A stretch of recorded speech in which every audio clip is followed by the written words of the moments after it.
Alors, quelle que soit la forme de réseau, on constate une accélération des tendances et donc la nécessité de faire évoluer son concept, et la relation d'ailleurs au sein de son réseau. Quelles sont les conséquences de cette accélération de tendance? François-Luc Simon sur l'aspect juridique.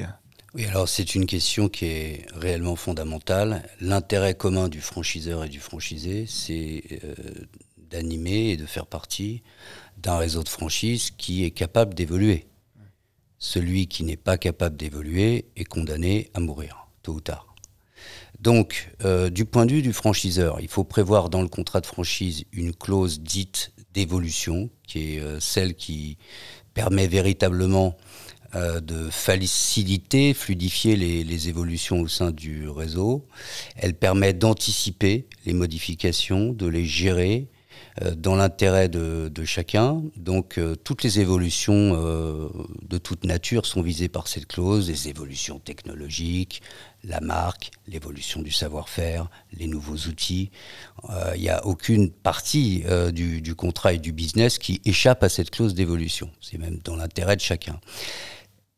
Elle est obligée, s'agissant d'un contrat, d'organiser les choses de manière donc précise, fixée à l'avance, pour permettre aux franchisés aussi d'anticiper en termes de budget quelles seront les sommes qu'il devra allouer à l'évolution du concept, et puis d'organiser en termes de délai, en termes de modalités concrètes, les conditions dans lesquelles le réseau va évoluer.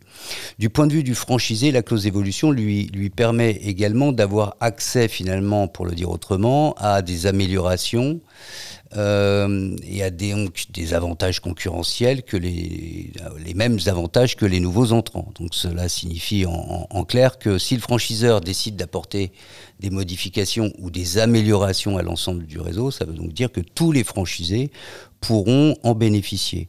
Et donc on atteint le but ultime de la franchise, puisque la franchise, c'est aussi et surtout l'homogénéité du réseau, ce qui implique que tous les franchisés participent à cette évolution en même temps que le franchiseur.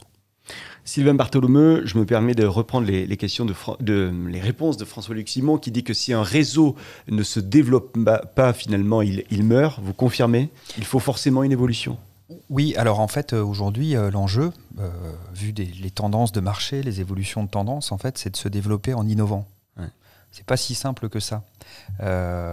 On peut se dire qu'il y a 10 ans en arrière, on pouvait avoir des phases de développement et puis des phases d'innovation. Aujourd'hui, on doit développer en innovant. Ça veut dire que vos franchisés rentrent dans un réseau et puis 1 an après, en fait, il y a une partie du savoir-faire qui a considérablement changé.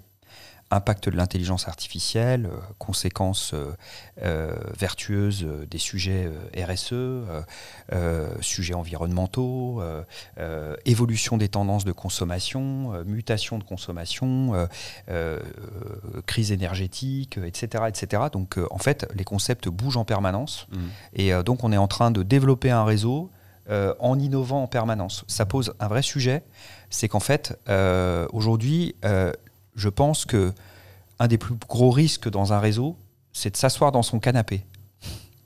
Et pour moi, l'innovation, c'est comme un muscle. Ça s'entretient en permanence. Donc je pense que dans le management de réseau, il faut casser les schémas en permanence pour faire en sorte que le réseau reste attentif, vif, capable de changer.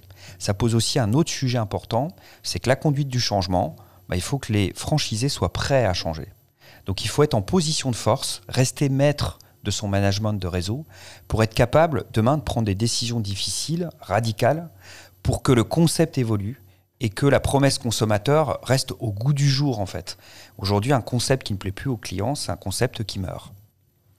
Sur l'évolution des réseaux, Lorraine Lemeur, sur l'aspect financier. Alors, une relation de confiance, elle repose sur une transparence financière qui est totale. Les franchisés, ils doivent avoir accès à des rapports financiers qui sont clairs et détaillés. Et l'expert comptable joue un rôle clé en fournissant des audits réguliers et en aidant à l'interprétation des données financières. L'analyse des performances, elle est impérative. Utiliser des indicateurs clés de performance pour suivre la santé financière et opérationnelle du réseau. Et l'expert comptable va aider à définir ces KPI et à interpréter les résultats pour prendre les meilleures décisions, qu'elles soient éclairées et qu'elles soient adaptées à l'évolution du concept et à des ajustements si cela est nécessaire. La culture du partage, où les franchisés peuvent apprendre des succès, mais aussi des échecs des autres, c'est cela qui va favoriser une croissance collective et une amélioration continue du réseau.